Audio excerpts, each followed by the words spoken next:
Olá pessoas, tudo bem com vocês? A ideia desse vídeo aqui surgiu quando eu tava assistindo Jovens Titãs com meus filhos. Sim, esse desenho é muito engraçado. Mas tem um episódio específico que é curioso. Eles estão falando sobre o reboot do desenho dos Thundercats. Nosso desenho preferido voltou! E tem toda a crítica da polêmica que foi quando fizeram esse reboot, o último reboot mais fofinho, né? Thundercats Roll. De como a galera toda das antigas era muito fã, e aí foi assistir, achou uma porcaria, sempre uma porcaria. E eu entendo esse sentimento. O Thundercats original era irado. Um desenho que marcou muita gente, legiões de fãs. Eu diria que é a melhor abertura de desenho animado da história dos desenhos animados. Thundercats! Eu poderia falar agora que era a minha opinião, mas infelizmente isso é uma verdade universal, gente. É a melhor abertura de todos os tempos. E quem disser o contrário tem cocô na boca e opiniões de cocô. Mas ao longo do episódio dos Jovens Titãs, eles foram vendo o Thundercats novo e eles foram aceitando e vendo que o desenho era legal. Eu não quero interromper a alegria de vocês, mas vocês parecem estar gostando de Thundercats Roar. Que era meio que uma implicância de quem era muito acostumado com o antigo e tal. Conclusão, nós somos velhos que não sabem aceitar novidade, certo? Acho que falou tudo. Ou errado? Pra variar, a minha resposta vai ficar no meio do caminho. Depende. Depende da produção que você tá se referindo, da arte que tá inclusa essa narrativa. Essa estética mais fofa, ela funciona em desenhos clássicos? Às vezes sim, às vezes não. Depende dos personagens, do roteiro, do tipo de tom que a narrativa precisa. Está lembrando muito o tema do tom dos filmes do vídeo que eu fiz agora recentemente. Tem tom que combina com alguns personagens e narrativas, outros não muito. Por exemplo, pode ser um certo desperdício você utilizar o personagem Batman num filme muito bobo. Solidão. E não que eu não gosto de produções bobas, heróis bobos e todo esse tipo de coisa. Eu já abri o vídeo elogiando Jovens Titãs, eu posso falar Deadpool, alguns outros heróis que têm o lado mais bobo, ou até, sei lá, Rick and Morty, alguma coisa assim. Mas alguns personagens, eles possuem uma narrativa que necessita de um tom sério para ela fazer mais sentido. Imagina uma versão fofinha de Watchmen. A pegada do Watchmen, a linha narrativa dele principal é outra coisa, sabe? E eu não tô dizendo que uma produção ela precisa ser séria ou engraçada. Às vezes dá pra ser os dois, dá pra ser o meio termo. Eu acho que depende de muita coisa, muito detalhe. Por isso que tem reboot, até de coisa séria, que vai pra um traço fofinho e funciona. O que tá fazendo aqui? Vem cá com o Rafão, vem.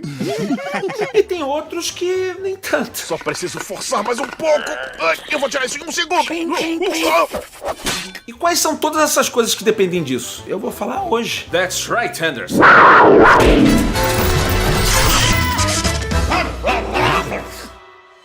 Olha, essa discussão sobre esse desenho do Thundercats remodelado rendeu muito. Thundercats que a princípio é um desenho que foi feito para vender brinquedo. E com o tempo, conforme a aceitação do público, o conceito foi mudando e foi se adaptando. Quer dizer, não mudando em relação a vender brinquedos, eles sempre querem vender brinquedos. E pela internet foram feitos vários vídeos sobre isso. Mas sempre que eu vejo um vídeo criticando as pessoas que não gostaram dessa versão do desenho, sempre são os mesmos temas, assim. Que o fã velho quer só a referência velha, tudo que for novo e tudo que for diferente ele não vai gostar. É pior do que eu pensava. E eles têm boca de feijão!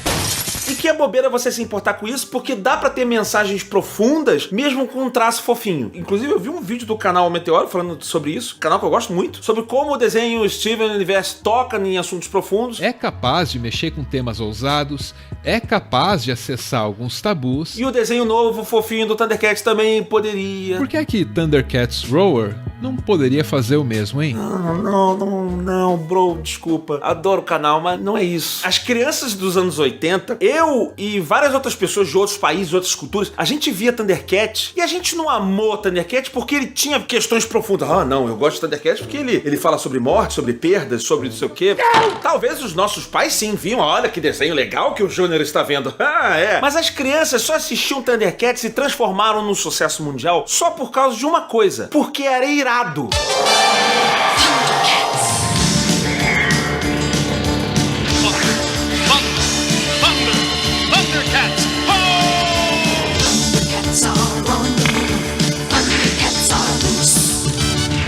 E quando eu falo irado, eu tô falando do estilo visual do desenho, do conceito dele, do jeito como a história é contada, a narrativa. Não é um item que a pessoa pega, é uma junção de fatores que deixa o desenho ser irado, ser cool, ser legal, ter charme. Tem vários termos pra isso. E pra explicar todos esses termos que a gente associa a algumas produções audiovisuais, eu vou citar uma outra que também tem uma legião de fãs, na verdade acho que até maior, mas tão apaixonada quanto, que é Star Wars. Pega o primeiro filme de Star Wars, lá de 77, né, Uma Nova Esperança. Foi com um sucesso avassalador. Tão avassalador que gerou outros filmes, continuações, vendeu muito merchandising, uma legião de fãs por todo o planeta, culturas diferentes, e tá aí até hoje, assim como Thundercats. Na verdade, até mais forte que Thundercats, mesmo apesar das decepções recentes. E isso tudo começou lá com aquele primeiro filme. Esse primeiro filme conseguiu conquistar isso tudo porque ele toca temas muito profundos? Não, ele pode até falar algumas coisas, mas não foi por isso. Esse primeiro filme conseguiu esse destaque porque ele foi uma aula de cinematografia. Fotografia era super bem feita. Não, os efeitos realmente eram muito bem feitos. Revolucionou a história do cinema, de fato. Mas o roteiro do George Lucas não é lá essa coisa. Na verdade, ele é todo truncado. Os próprios atores reclamam dos diálogos de Star Wars. The dialogue was a little bit difficult. I remember there was one line that I just begged him to take out of the screenplay, and he finally did. Nem das atuações você pode falar do Obi-Wan e Han Solo, que foram muito bem interpretados, mas não é um filme que chama atenção pela interpretação, oh meu Deus. Eu diria nem pelo, sei lá, pelo subtexto do roteiro, alguma coisa assim. A gente gostava de Star Wars porque era irado. Porque toda a história da força, você ter cavaleiros Jedi com espada laser, você ter um vilão com uma armadura preta irada, voz... né? If you only knew the power of the dark side. Sabre vermelho, sabre azul, uma luta espacial, naves iradas, lindas, fazendo uma batalha no céu. É tudo muito legal, é tudo muito irado. Você pode falar que o filme fez sucesso pelo carisma, aí sim, dos atores. But they're gonna kill her! Better her than me. Ou o clima de aventura do filme. São várias dessas coisas que são misturadas que fizeram a gente se apaixonar por Star Wars. Eu lembro dessa sensação de eu gostar. Cara, eu não sei por que eu gostei disso, mas eu gostei. É muito legal, é um conceito muito legal. Eu não gostei de Império Contra-Ataca porque ele tem características cinemáticas tão cultuadas quanto o Poderoso Chefão. É diferente, é um conceito que é legal, te pega, você não sabe nem porquê, sabe? E isso, e às vezes tem muita coisa que a gente gosta de consumir de arte, porque elas são legais. Eu tô falando arte porque você pode falar de cinema, de desenho animado, de pintura, música. Leitura? Muitas dessas coisas você gosta, às vezes não porque tem um termo técnico ou fala da propriedade humana, às vezes você só gosta porque é muito legal. Não, é bom demais. E o Thundercats antigo pra mim era isso. Ele tinha um lance meio badass. Ele era um desenho, uma temática muito mais adulta do que os outros desenhos. E a gente tinha Pica-Pau e tinha Paw Pie, mas o Thundercats, cara, era realmente uma pegada muito mais adulta. Eu diria o Thundercats e o Caverna do Dragão também. Eles tinham uma pegada um pouco mais adulta, assim. O Thundercats, ele tinha um tom muito parecido com heróis de histórias em quadrinhos. Então era como se ele estivesse vendo heróis de histórias em quadrinhos na tela, se mexendo. Todo aquele lance da espada justiceira, que também tinha um design irado. Pra mim, a espada mais irada dos desenhos animados. Eu diria da cultura pop, hein? Ó. Espada justiceira. Dê-me visão além do alcance. E aí ele tinha que chamar os outros Thundercats na hora. E aí saiu o sinal e tinha o Thundercats!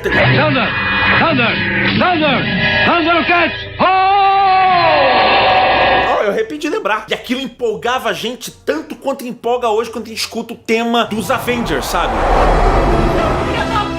Como é que você cria isso? Não é fácil criar, é assim. Não... Se fosse assim, todo mundo tava rico. O que vai dar certo, o que vai emplacar com as pessoas, é uma coisa muito subjetiva. Pornografia pesada. Você adivinhar que uma obra vai despertar tanto interesse das pessoas. Às vezes explodem séries, desenhos ou filmes que fazem sucesso e às vezes a gente nem entende direito. Cara, por que fez tanto sucesso? É porque é legal, porque é cool. Eu falei no outro vídeo sobre o Stranger Things e isso. Stranger Things fez sucesso, mas assim, ele tá abordando os mesmos temas, as mesmas coisas que várias outras produções abordaram, mas só que ele é tão legal, ele é tão cool, ele acerta tanto o tom ali da coisa que a gente gosta e a gente sabe nem porquê. E esse tipo de coisa que faz a gente gostar, ela ultrapassa a barreira de idade, barreira cultural. Tu vê, outras culturas acabam gostando das mesmas coisas. Eu posso tirar a prova real e perguntar pra uma pessoa de outro país agora. Quer ver? That's right, Henderson.